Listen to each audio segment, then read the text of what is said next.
Hola, un saludo muy especial a toda la audiencia que nos sintoniza desde Bogotá, Colombia, en el Capitolio Nacional, en esta extraordinaria y exclusiva rueda de prensa que concede el presidente de la Cámara de Representantes, el doctor David Racero.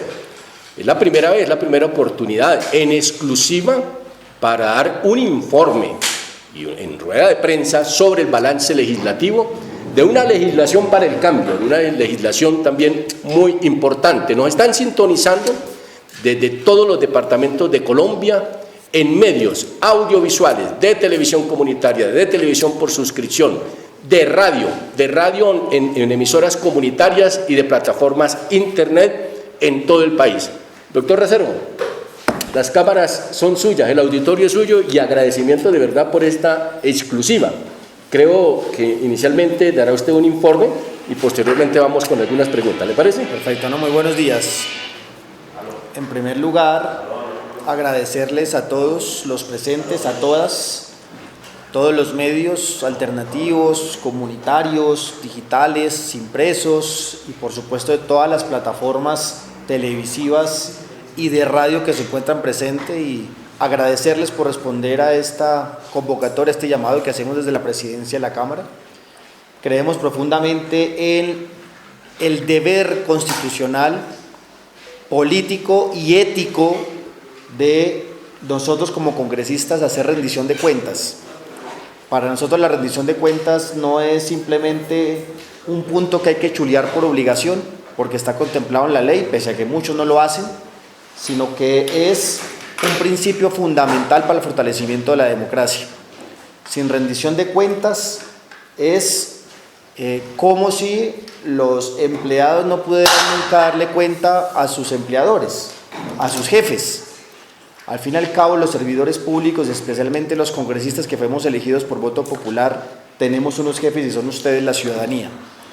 Y hacia ustedes respondemos, y hacia ustedes nos dirigimos, y hacia ustedes constantemente tendremos que mostrar qué estamos haciendo. Y agradeciendo porque termina el primer semestre del cambio en Colombia. El país votó en las pasadas elecciones por el cambio en el país. Esa fue la elección por Gustavo Petro y Francia Márquez. Y desde que llegamos al Congreso de la República el pasado 20 de julio nos propusimos que esa expectativa de cambio también tenía que ser vivida en el Congreso de la República. Nos alistamos para hacer el Congreso del Cambio. Y ya en tan poco tiempo ya estamos dando resultados. Este semestre consolidamos los pilares fundamentales de la transformación en Colombia. Pilares fundamentales que podemos recoger en dos elementos fundamentales. El primer elemento, la reforma tributaria que ustedes muy bien conocen, ampliamente discutida. El presidente Petro se posesiona el 7 de agosto y el 9 de agosto ya estábamos radicando la reforma tributaria. Una reforma tributaria sin precedentes, la que mayor va a recaudar en el último tiempo, 20 billones aproximadamente anual, durante los 4 años más de 80 billones de pesos.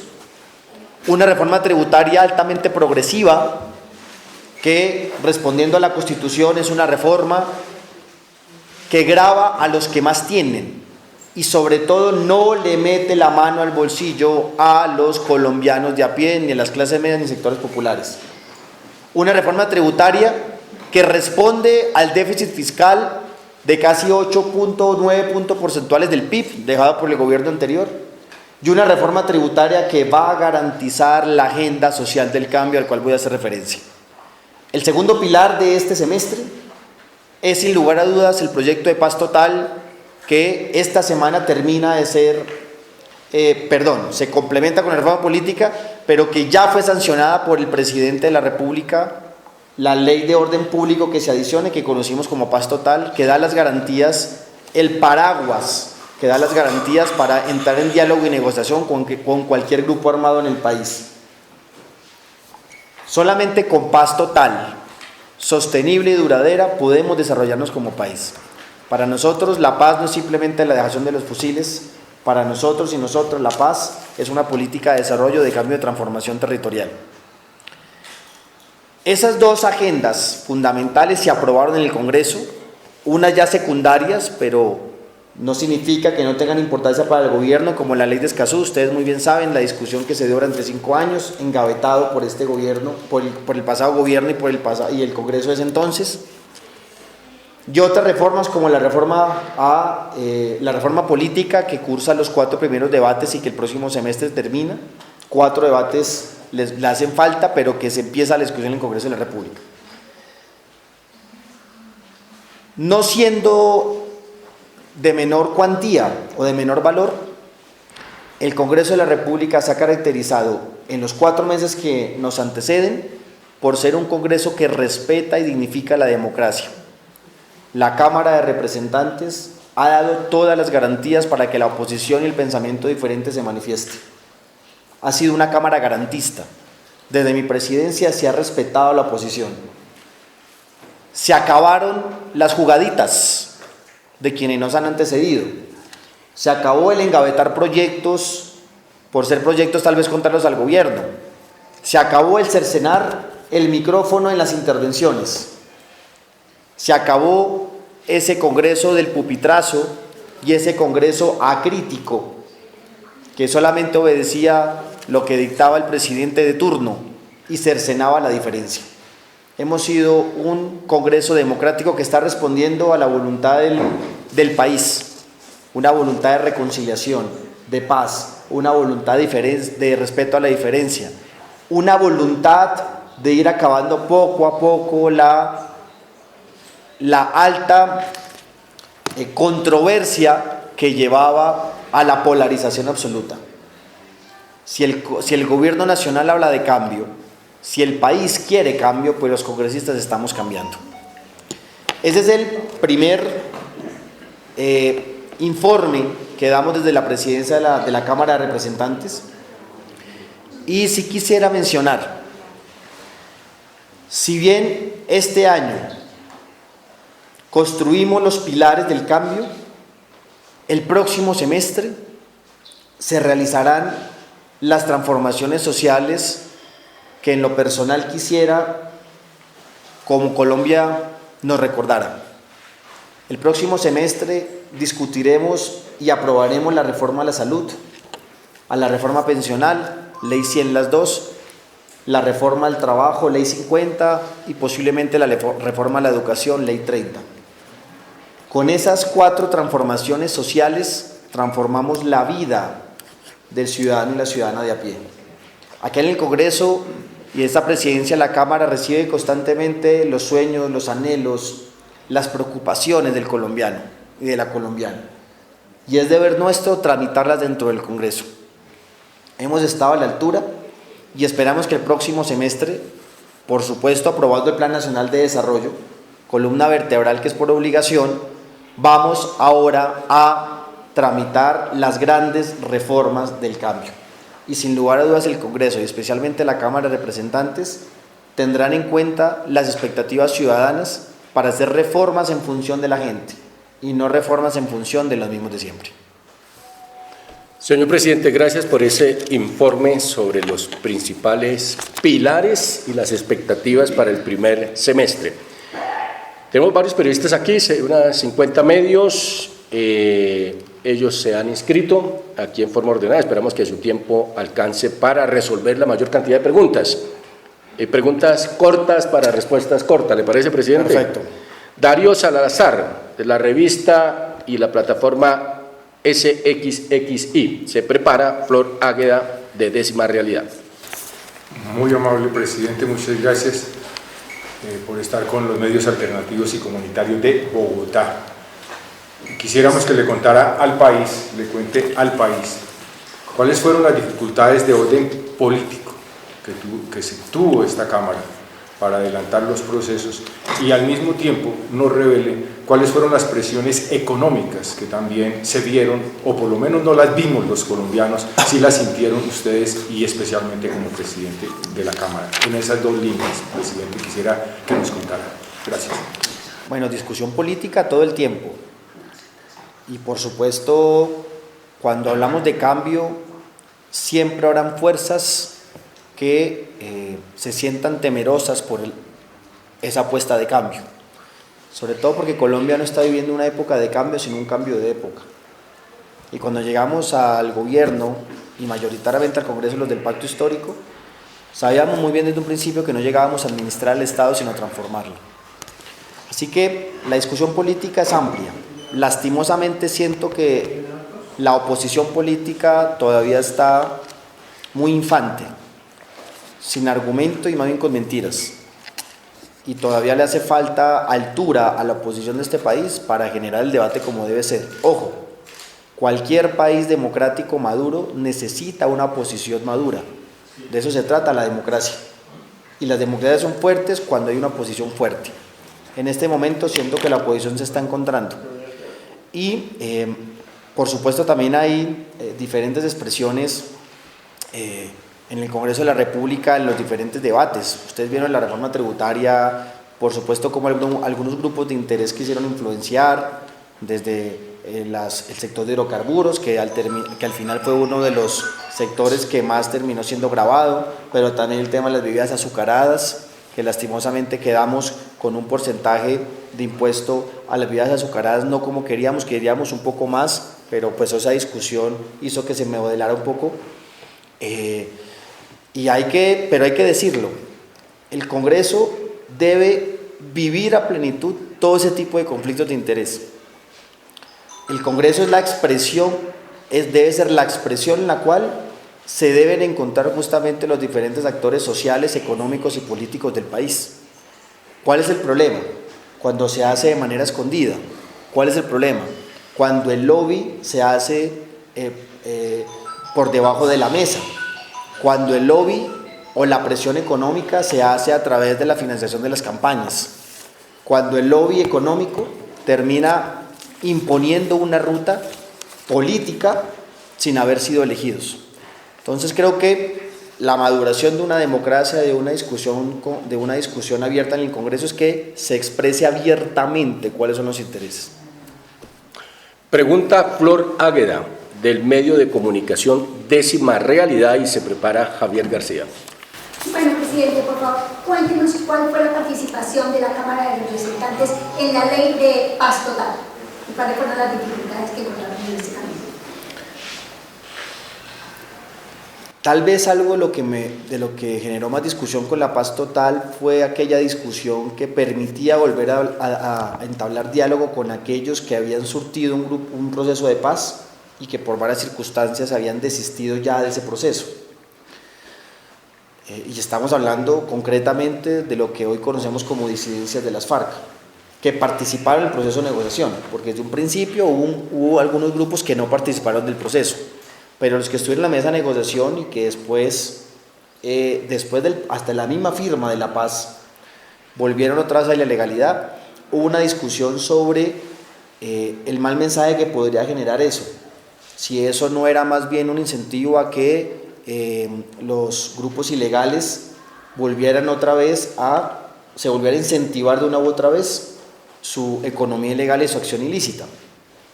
Pero nosotros tenemos que ser muy claros, cuando hablamos de paz total hablamos de una paz en la cual podamos como deber institucional y estatal garantizar la paz de una vez por todas.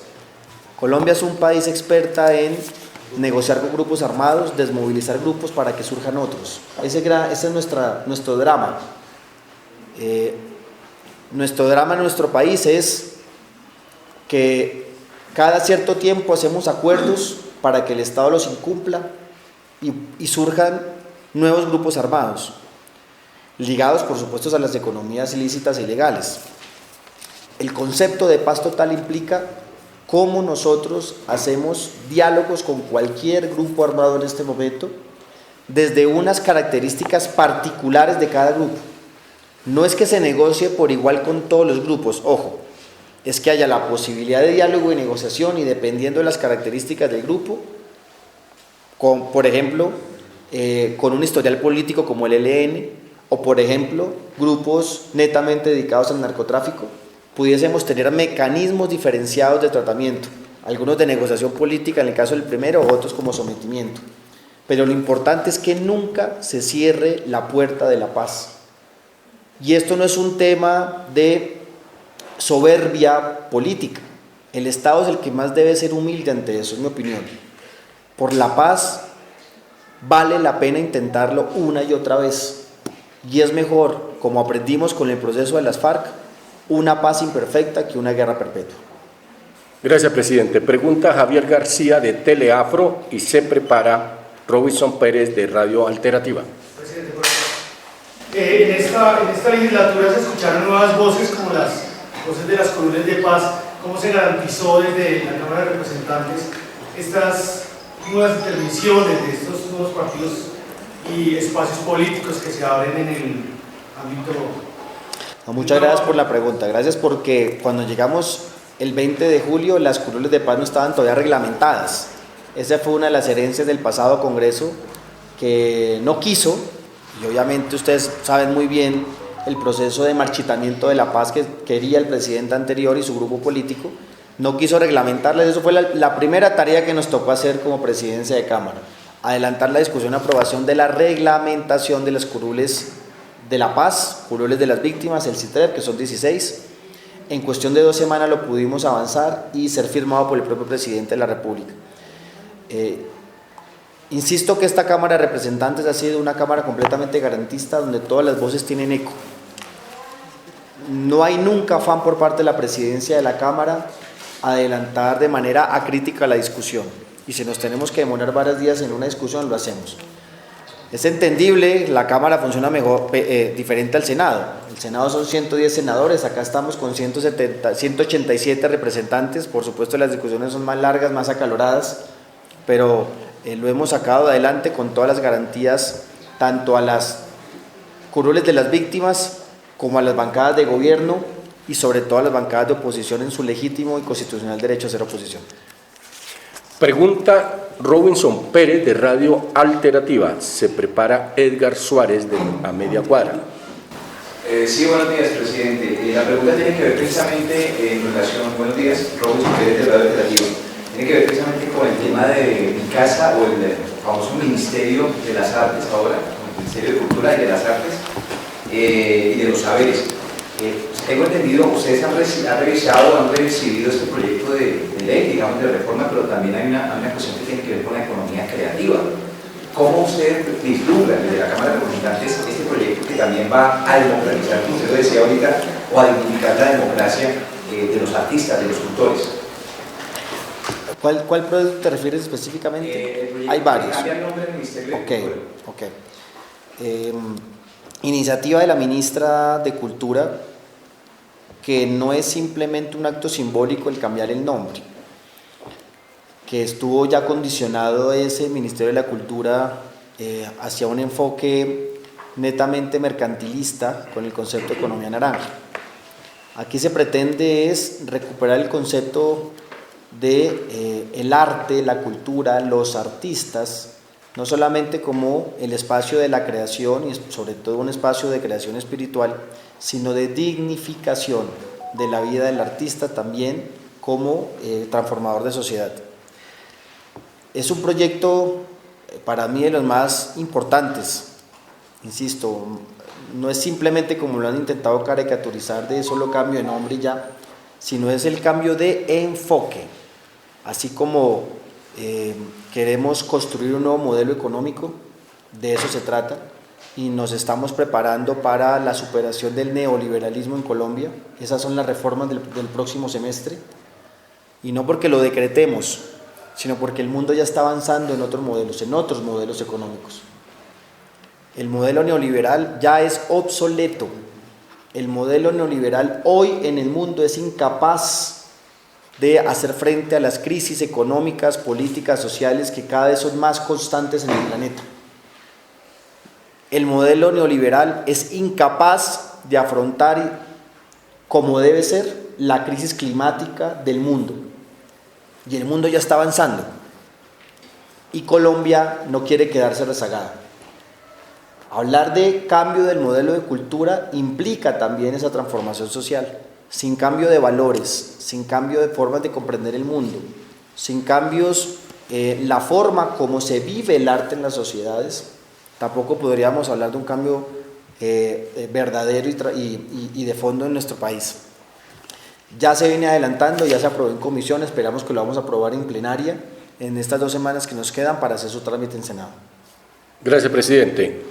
Interviene en su pregunta. La Cámara y el Congreso en general han tenido como baja confianza en los ciudadanos, es un problema de legitimidad y tiene que ver también con la falta de ejercicios de participación ciudadana efectivos dentro de esta institución. Que dentro de ese Congreso del Cambio, ¿sí?, que ahora digamos dirige el pacto, ¿qué se ha pensado para activar esta participación ciudadana desde esta institución para que realmente sean las preocupaciones ciudadanas las que modifiquen las normas y saltarse un poco, digamos, estos mecanismos un poco artificiales que se han tenido en participación en estos escenarios? Muchas gracias por esa pregunta, sobre todo porque me da pie para comentar una chiva. La próxima semana, martes o miércoles, lo estamos definiendo, haremos una rueda de prensa, por supuesto serán invitadas, para presentar públicamente el plan de modernización, democratización, Congreso abierto y participación de la Cámara de Representantes. Lo hemos venido trabajando durante este semestre con aproximadamente 20 organizaciones de la sociedad civil nacionales e internacionales, con un alto reconocimiento como Congreso Visible, entre otras, para modernizar la Cámara de Representantes en diferentes aristas, y una es justamente esa. La Cámara de Representantes no puede tener barreras de acceso ni a información ni de encuentro del ciudadano con lo que ocurre dentro del Congreso, con sus congresistas. Algo tan sencillo como, por ejemplo, saber cómo votan los congresistas en los diferentes proyectos, eso no es un favor que los congresistas debemos hacerle a los ciudadanos. Eso es un deber nuestro, mostrar a los ciudadanos cómo votamos, a ver si lo que votamos fue lo mismo que dijimos en campaña. Así que ese plan de democratización, participación y Congreso abierto, que es un concepto que no me lo invento yo, que no lo inventamos nosotros, que tiene que ver con la idea de gobierno abierto, pero aplicado ya al Congreso, a los parlamentos, también se viene trabajando a nivel internacional. Queremos modernizar la Cámara de Representantes y plantearemos una hoja de ruta. Ya lo que respecta como presidencia, estamos ya paralelamente haciendo un plan para que en el marco del Plan Nacional de Desarrollo, el Congreso de la República también tenga esa interlocución con los ciudadanos. Así como el Gobierno Nacional ha invitado a los diálogos regionales, por liderazgo del Gobierno Nacional, el Congreso va a hacer lo suyo. No sin eso, no quiero pasar por alto ni olvido que constantemente el Congreso sí tiene escenarios de participación, como son las audiencias públicas, entre otros, participación no incidente, participación no directa, sino formas consultivas, al final son espacios consultivos de participación ciudadana, pero sin lugar a dudas es una tarea que tenemos que profundizar. Adelante, presidente. Sé que esto es mucho temario, sí, no, pero usted mida su tiempo. Yo de entrada les pido disculpas, igual, de nuevo el agradecimiento por venir, por este espacio, y seguro no va a ser el último. Vamos a hacer encuentros más periódicos con toda la red de Bogotá, que tiene un impacto nacional, pero por supuesto a todos aquellos medios alternativos que nos están viendo a nivel nacional, miramos la forma de cómo nos conectamos también. Esto es sano para la democracia y la Cámara de Representantes se tiene que prestar para eso, hacer siempre lo más público posible lo que estamos haciendo. Presidente, usted privilegió las regiones el día de hoy y a los medios alternativos, y lo presento así porque es la primera vez que la Cámara de Representantes, en una noticia tan importante como el balance legislativo, usted va primero con los medios alternativos. Sí, no, es el balance, no lo hemos hecho con los medios más tradicionales o hegemónicos, las entrevistas que nos hacen continuamente y uno va arrojando, pero de manera sistémica estamos ya dando como ese parte. Insisto, es muy importante sobre todo para lo que los ciudadanos y ciudadanas nos retroalimenten. Estamos siempre prestos, oídos abiertos a lo que los ciudadanos nos van dictaminando, a ellos nos debemos. Empiezo con preguntas que tienen que ver con el trámite y ya lo que viene a futuro. Por ejemplo, el tema de la ley del Ministerio de la Igualdad, ahí va a quedar condensado toda la política de discapacidad. Ante la pregunta muy puntual que haces, no tendría yo la respuesta porque eso no pasa por el Congreso. El Congreso lo que hace es darle la potestad al presidente de la República para consolidar el ministerio y agrupar las diferentes políticas, los diferentes planes, programas, proyectos que están dispersos en diferentes ministerios, como el Ministerio del Interior, entre otros, y a partir de esa potestad, de esas facultades que se le da al presidente, el presidente ya se encarga de hacer el proyecto y la apuesta estratégica. Creería que esa pregunta respecto al tema de qué política se va a encaminar el tema de discapacidad puede estarse contemplado en el Plan Nacional de Desarrollo, que sabemos muy bien que todo el movimiento de personas en condición de discapacidad han participado y seguramente va a tener un capítulo especial, un subcapítulo en el marco del capítulo social general, esa apuesta. Igual con lo de propiedad horizontal, sí es una discusión que va muy cruda en la Cámara, en el Congreso. Creo que no ha salido todavía debates de comisión, como no está dentro del primer paquete de reformas, entonces no es ahorita un punto que esté en discusión en el Congreso abiertamente, lo digo con toda sinceridad. No quiere decir que no sea importante, ojo, sino en el marco de la priorización que se ha trazado, como la paz y la reforma tributaria, me voy con esa tarea, porque sí hay que hacerle seguimiento en comisión como va adelantando, porque en plenaria no ha llegado, que es lo que me compete como presidente de la Cámara, pero vamos a hacer el seguimiento, tengan la certeza. Las corridas de toros hay que decirlo, las corridas de toros en el país tienen sus meses contados, ¿sí? En este momento hay un trámite de corrida de toros en el Senado de la República para eliminar las corridas de toros. En Cámara lastimosamente no pudimos cumplir el objetivo, pero en el Senado, pero insisto, por un tema de tiempo lo vamos a tramitar. Se insistieron mucho en hacer audiencias públicas, el sector taurino, bueno, creo que ya se ha dado toda la discusión más que pertinente, vamos a la votación y sí veo que hay una buena disposición mayoritaria, ¿no? Y que creo que a partir del último debate que tuvimos, el post de lo que se dio después de esa discusión, ese debate y esa votación, estoy seguro que estamos construyendo mejores consensos y acuerdos para que en la próxima votación, que la vamos a hacer, eliminemos de una vez por todas las corridas de toros. Eso es principio nuestro del progresismo y acompañamos a las juventudes en su demanda. La reforma agraria no se ha abordado, fue una decisión del gobierno, no se abordó como una única ley de reforma agraria, sino como diferentes leyes pequeñas. La misma ministra dijo que ella concebía que ya el sistema actual legal permitía hacer la reforma agraria que tenemos, simplemente ya es de ejecución política, o sea, no es necesario una reforma vía legislativa, salvo en algunos puntos esenciales. Hoy, por ejemplo, la Cámara de Representantes va a votar en último debate la ley del derecho al campesino. Ya se aprobó en Senado, ya pasó comisión y hoy se aprueba en Cámara, que es de voluntad del gobierno. Una vez se apruebe en Cámara, pasará a conciliación la próxima semana. Entonces es un punto dentro del marco general de la reforma agraria que, insisto, se puede adelantar sin necesidad de ley.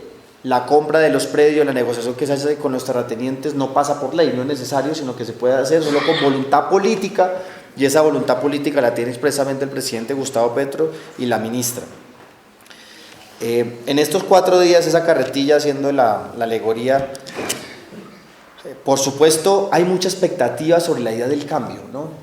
Y obviamente queremos el cambio lo más rápido posible, y todos esos sueños inconclusos, demandas del pasado, frustraciones del pueblo colombiano se condensan en este gobierno. Sí es cierto que no todo lo podemos hacer al tiempo y el Estado tiene sus mañas y poco a poco tenemos que ir avanzando.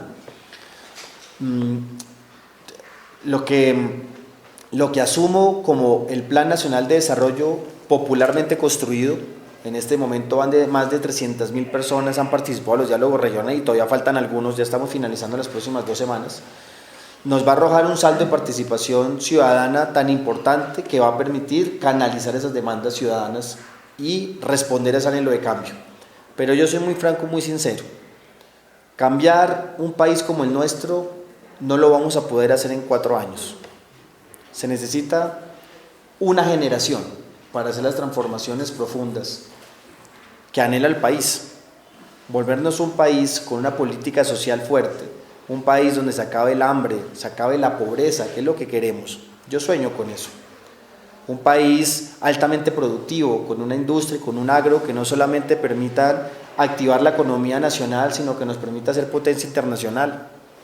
Un país que haga la transición minero-energética, aportando nuestro granito de arena a afrontar la crisis climática internacional, que es un deber que tenemos como generación para las generaciones que vienen, para nuestros hijos y nietos. Eso no se hace solo en 4 años. Poder hacer la implementación de esa paz total que queremos no es solamente en 4 años, porque esa paz significa también transformación en los territorios, no solamente hacer acuerdo con los armados, sino acuerdos sociales, acuerdos de sociedad. Eso no solamente nos va a llevar 4 años. Y esto es una oda a la conciencia que tenemos como pacto histórico de que este proyecto debe tener varios gobiernos. Y eso me permite aterrizar en la pregunta por la alcaldía de Bogotá. El próximo año, que son las votaciones regionales del 2023, los que pertenecemos al pacto histórico somos conscientes que somos instrumentos de la historia, somos instrumentos de este proyecto y que vamos a estar en los lugares donde mejor podamos servir y aportar. En este momento me encuentro concentrado sacando adelante la presidencia de la Cámara y sueño con que el próximo semestre podamos hacer las reformas de salud, trabajo, pensiones y educación, por supuesto con Plan Nacional de Desarrollo. Y eso es la tarea que tenemos, la tarea que me encomendó el proyecto del Pacto Histórico al poner mi nombre como presidente de la Cámara y los acuerdos que hicimos con la bancada de gobierno. Pero sí es cierto que no podemos hablar de cambio total si en las regiones siguen enquistadas estructuras mafiosas o politiqueras. Siempre va a quedar coja la mesa. Y el Pacto Histórico, por supuesto, tendrá un proyecto electoral grande, ambicioso en el buen sentido de la palabra, para poder disputarle a los clanes territoriales ese poder regional.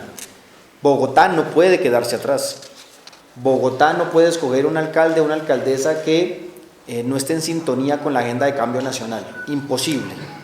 Así que seguramente como representante electo por Bogotá, como uno de los líderes del pacto histórico, tendremos algún tipo de influencia, de participación y decisión en la campaña regional y ya dispondremos en su momento las decisiones que vayamos a tomar.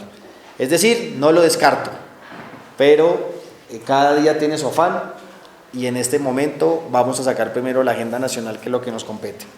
Presidente, regáleme un asunto aquí, es que de todas las regiones... Creo que ya respondí todas. Faltan los medios alternativos. Sí, pero coinciden en las regiones con una pregunta, y es que si este plan de desarrollo, o toda esta legislación, todo este recurso va a llegar realmente a las regiones, porque dice la gente está empobrecida, y adicionan, por ejemplo, en zonas que han sido afectadas por el conflicto. Todo el tema del PDT. Sí, señor. Preguntan eso. Nosotros profundizamos los acuerdos que ya ha hecho el Estado con procesos de negociación de paz anteriores. Retomamos profundamente la agenda que se construyó en el proceso de paz en La Habana ante las FARC en ese momento y el gobierno nacional como política de Estado. Y eso implica recuperar la agenda de los PEDET, que surtieron todo un proceso de participación. Lo que más hubo fue participación en ese ejercicio y gente que salió con toda la expectativa y que lastimosamente quedó en suspenso. Porque hacer trizas la paz fue eso, adelgazarla, no darle presupuesto, no ponerla como agenda fundamental, sino ponerla tercera, cuarta, quinta categoría. Nosotros no solamente recuperamos la agenda de los PEDES, sino que estamos ampliando los escenarios y el lugar territorial de incidencia. Queremos que estos regiones, por ejemplo, donde hay varios grupos armados, Bajo Cauca, por ejemplo, el Bajo Cauca antioqueño, donde hay 6, 7 grupos armados, en la costa pacífica nariñense o del Cauca, podamos nosotros generar una ruta de negociación y de pacificación que dichos grupos armados, los que puedan estar, genere algún tipo de diálogo o negociación con el Estado para darle de una vez por todas tranquilidad a los ciudadanos que se encuentran ahí presentes. Esa es nuestra ruta de paz. Nuestra ruta de paz es una transformación social desde una perspectiva territorial y regional. O sea, podemos decirle a la gente que sí el Plan Nacional de Desarrollo y los recursos de presupuesto van a llegar a las regiones y a los PEDET. Y no solo eso, sino a todo lo que quedó pendiente. Porque de nada sirve hacer procesos de paz por las cúpulas o procesos de paz entre los actores armados si la ciudadanía queda olvidada. Ese es, insisto, nuestro drama. Que gracias, aquí le mandan a decir desde Huila, y desde Sucre y Meta. Y por eso es que nuestra apuesta de paz total, muchos por supuesto pueden reaccionar ante eso, es fidedigna y vamos a hacer todo lo posible para hacer la transformación social que requiere el país. Y la última, de los medios comunitarios se planteó desde el proyecto de ley de medios, pero también desde el Plan Nacional de Desarrollo.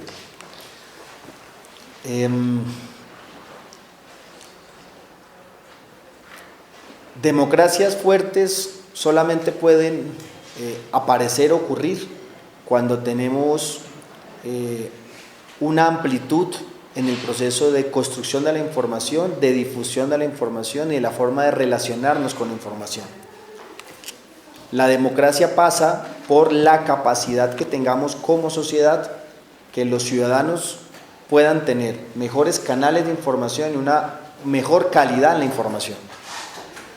No podemos hablar de democracia si no hablamos de democratización de los medios. Eso es un principio sine qua non. Yo espero que desde un gobierno del cambio nos tomemos muy en serio lo que significa ampliar el espectro comunicacional, ampliar el debate, la discusión, el fortalecimiento de nuevos medios de comunicación, y espero que no solamente con lo que se tramite en el Congreso, que pueda ser política de Estado, sino también como voluntad política. Tenemos los dos escenarios, lo que podamos adelantar como voluntad política sin leyes, pero lo que seguramente tenemos que avanzar por medio de reformas legales.